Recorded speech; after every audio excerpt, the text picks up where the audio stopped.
My name is Gregg Ivers, and as you may have guessed by now, I'm a bit of a baseball fan. I'm also a professor of government in the School of Public Affairs at American University. Today, I'm pleased and proud to feature another student video produced by one of my students in my spring course, The Athlete as Political Activist. Shreya Jyotishi is a junior in the School of Public Affairs, where she's studying communications, law, economics, government, and journalism. This is really a fancy way of saying she's a double major in political science and journalism. Shreya's video is going to take us outside the realm of sports and civil rights activism and into the place of racial exclusion in the arts. And as with my previous student video, the description of it is best left to Shreya. I hope you enjoy it, and I know that you're going to learn something as well.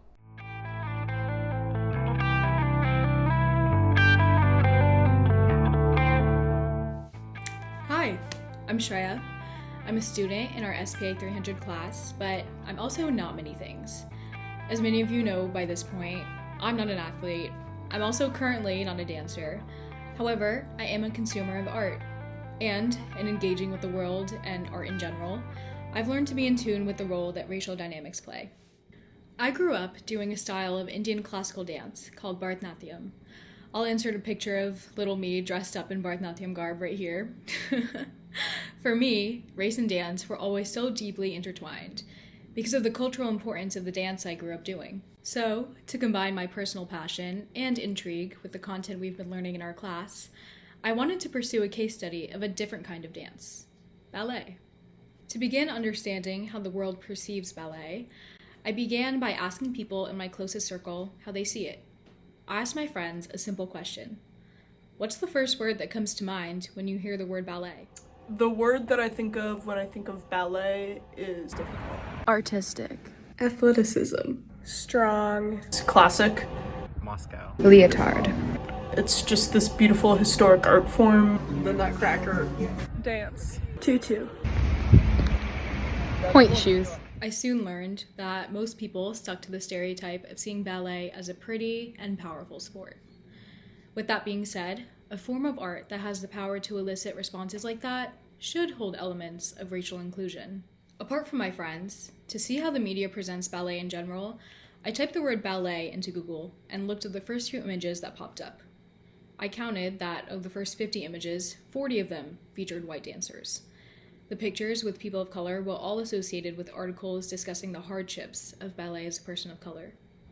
Logically, we can locate a clear problem. Ballet doesn't make it easy for dancers to be black. With that being said, it is important to note that of the most prominent ballerinas of the 21st century, the top dancer that comes up in Google searches and a lot of articles is Misty Copeland, a black ballerina that has pretty much become a household name. Misty Copeland went from taking her first ballet class at a basketball court of a boys and girls club to dancing as the first black principal dancer for the very prestigious American Ballet Theater. However, she speaks pretty openly with the media about the difficulties of breaking into the very white field of ballet, and she cites her black female mentors as important motivators. She spent a decade of her life being an only, that is, being the only black woman in the entire American Ballet Theater. The lack of diversity, but you're right. But I have to say that I'm not the first to do it. There have been so many black dancers that have come into professional ballet companies and been the only or been one of maybe two, and it hasn't always been accepted. For the most part, a lot of the black dancers that have been taken into, elite professional companies have lighter skin or are biracial because they can more easily fit in. They can pancake their skin to be a lighter color to fit in with the rest of the corps de ballet. And would it be harder if you had darker skin? Would you be Misty Copeland? Absolutely, it would be harder. I mean, there are so many dancers that have the talent. This is not. Copeland's experience was unfortunately defined by microaggressions and alienation.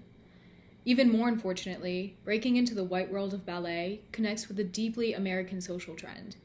The nation and its bounties are constructed for a white audience, leaving black Americans struggling, without receiving sympathy, to break into white fields. Now, ballet's history is very white. It comes from Europe and has roots in Italy and France, with Russia becoming an epicenter of ballet. European immigrants brought it to the US. However, in perpetuating the beauty of ballet, a form of dance that represents elegance and grace, American ballet has long promoted whiteness as a form of beauty. Both knees widen and envelope and resist inside and open that back knee and rotate. Good.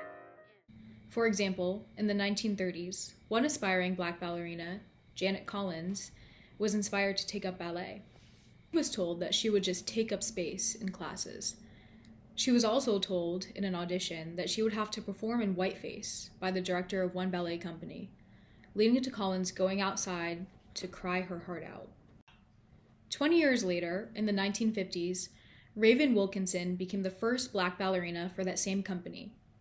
She was instructed to powder her skin as to pass for white, leaving audiences unaware of her blackness when traveling and performing with the company. As the 50s progressed and Wilkinson's identity as a black woman became known, the company actually canceled tours in the South due to boycotts and threats, and Wilkinson left the company as the KKK aimed to identify her. Art belongs to everyone. We all must celebrate it and share it. All of our individual cultures that in America, the idealism of our country should make us one, the contributing forces.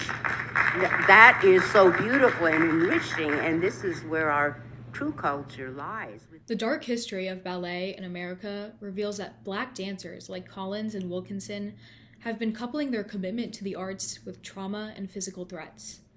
The form of art is defined by racial tension and exclusion, and this history that I just explained isn't even that far in the past. Raven Wilkinson ended up becoming one of Misty Copeland's mentors in the modern era. Yeah. Like, it was the first time that I was performing Swan Lake at the Metropolitan Opera House, and Raven Wilkinson never had the opportunity to perform on that stage as a black woman. And But you can black see that in your ballerina. face in this picture. And she came on stage and brought me the flowers. And it's tradition in ballet that it's only men that bring the flowers, and they're the ushers. So we fought to have this black woman come on stage who should have been on that stage performing and present those flowers to me. This story we've unraveled together is overall indicative of the racial exclusion perpetuated by ballet. This trend is a social pattern that extends to various levels of American life.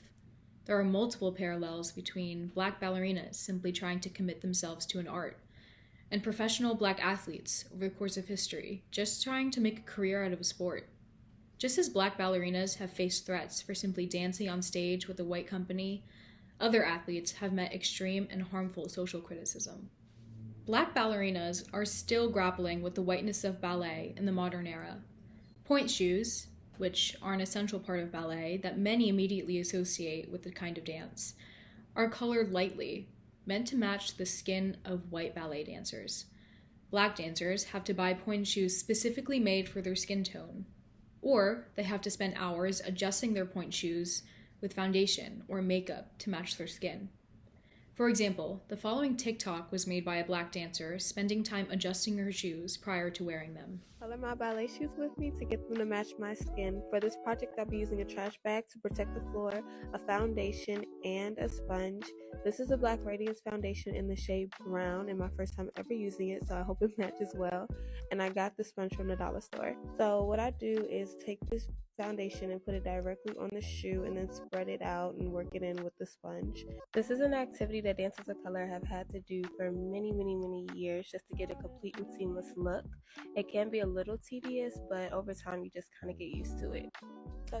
So here are the results. I think that the foundation did a really good job. I probably would go just Ultimately, to broaden our case study, we can truly see the impact that anti-blackness and a legacy of segregation has had upon something meant to be inclusive and beautiful, the arts.